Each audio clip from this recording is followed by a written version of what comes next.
Bonjour à tous, c'est Lozerkiller qui vous parle pour une nouvelle review vidéo. Aujourd'hui consacrée donc à un nouveau Matoran de mon calendrier de l'Avent, Matoran Madness, voilà, donc qui consiste en des mocks Bionicle, des créations de Bionicle, toutes tirées d'Universcape, donc Universcape, le projet commun de Bionicle Legends.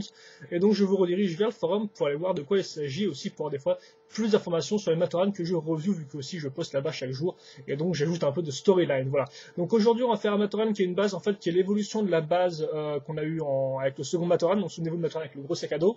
Et donc j'expliquerai après pourquoi j'ai pris cette base qui effectivement est un peu vieillotte, de 2005, mais pas des plus jolies. Donc il y a une raison pour ça, donc j'expliquerai après. Donc la base du corps en fait sera une pièce en T avec une pièce en 3, comme on peut le voir, qui nous servira à raccrocher les bras. Donc dans ce sens-là, un bras c'est Borok, 2 connecteurs, classique. Schéma de couleur beige ainsi que du vert, ce que j'appelle moi du vert clair par exemple. Pas confondre avec ce que j'appelle le vert pomme, donc du vert clair qu'on trouve dans Zactan, voilà. Donc je vous utilise cette couleur-là depuis un certain temps. Ensuite les jambes, c'est pareil. Et donc j'ai gardé cette fois-ci les pieds de l'époque parce que souvenez-vous, pour le premier Matoran, j'ai enlevé les connecteurs et j'ai mis des vrais pieds de Borok en fait pour avoir un Matoran qui est stable. Là j'ai décidé pour l'occasion, vu que c'était pas spécialement nécessaire qu'il soit particulièrement stable, de prendre donc les pieds de base qui étaient des pieds en fait connecteurs plus dents de Borok, voilà. Et donc d'ailleurs c'est pour ça que vous avez des pièces comme ça au-dessus pour avoir un rappel de couleur. Mais après, je tiens à dire que même si ça a l'air plus stable qu'un simple connecteur, ça reste quand même super bof. Faut quand même bien avancer de Matoran pour qu'il reste bien stable.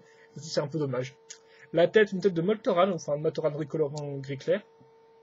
Donc voilà. Là aussi, je décide de garder celle-ci et de pas prendre une tête de toit avec des yeux, quoi. Et enfin, le masque, là aussi, je l'ai utilisé pendant un certain temps. Je n'ai pas encore eu l'occasion.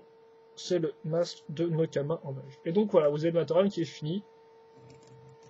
Et donc pourquoi j'ai pris cette base là qui est en final assez simple, hein, tout bêtement car si vous voulez je pensais déjà prendre en fait une base qui était un peu trop proche de la base qu'on a vue hier. En fait c'était une base avec un pied de Borok aussi en tant que corps principal, voilà. Même si c'était différente, je me suis dit autant prendre autre chose que de prendre deux fois des bases basées sur un pied de Borok.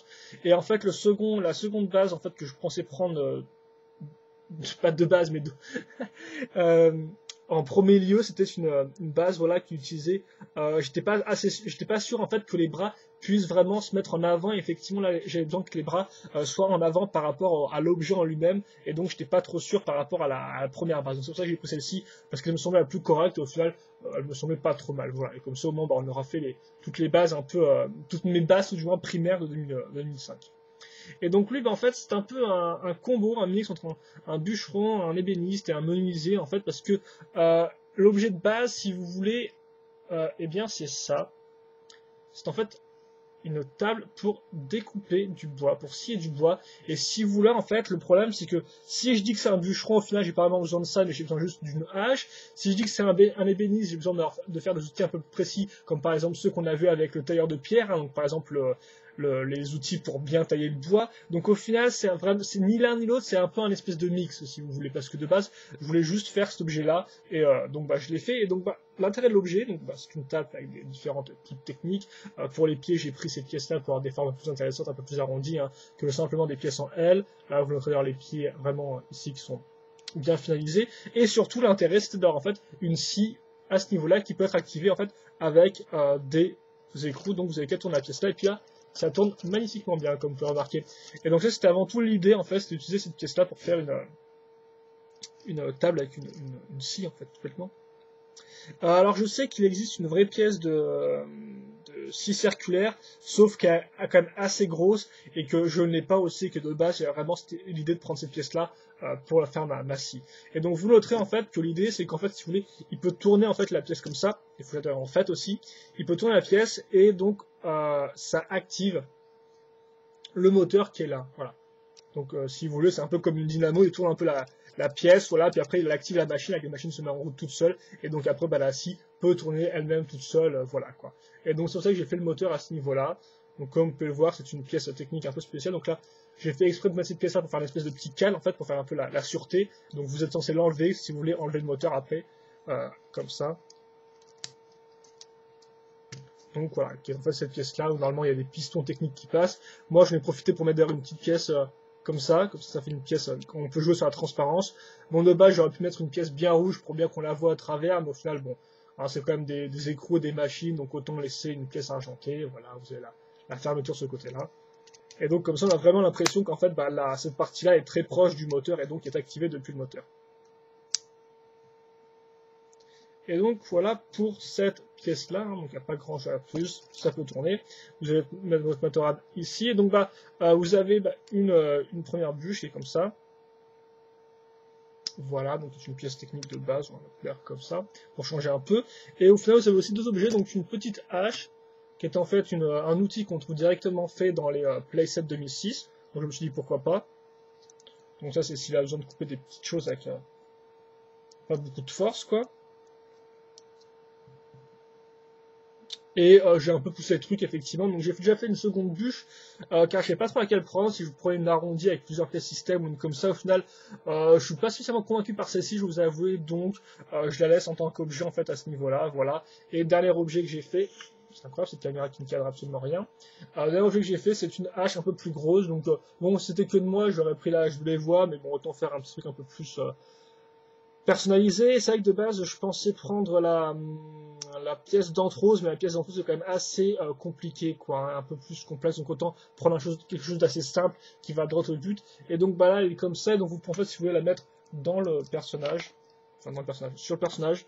Même si bon, c'est quand même une hache qui est censée être assez volumineuse. Donc voilà, vous avez qu'à en fait intervertir des pièces. Donc une hache volumineuse, donc ça effectivement le mieux ce serait de la faire tenir à deux mains comme ça. Après le problème c'est qu'il peut pas vraiment, là c'est plus une position de guerrier en fait qu'une position de bûcheron avec la lame derrière en fait dans son dos, mais le problème c'est que c'est impossible à faire avec cette base là sans casser des éléments. Donc, comme vous pouvez le voir, c'est le maximum auquel je puisse aller.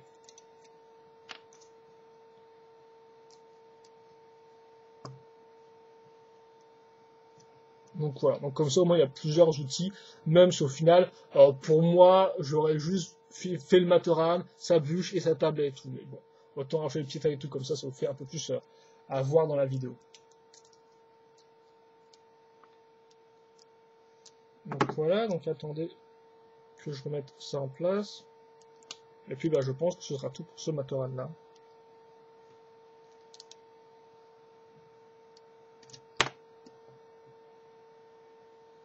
Voilà. On peut mettre la lame sur un de ces connecteurs à l'arrière, même si bon, c'est vrai que la hache dans ce sens-là, c'est pas très, très recommandable, je pense.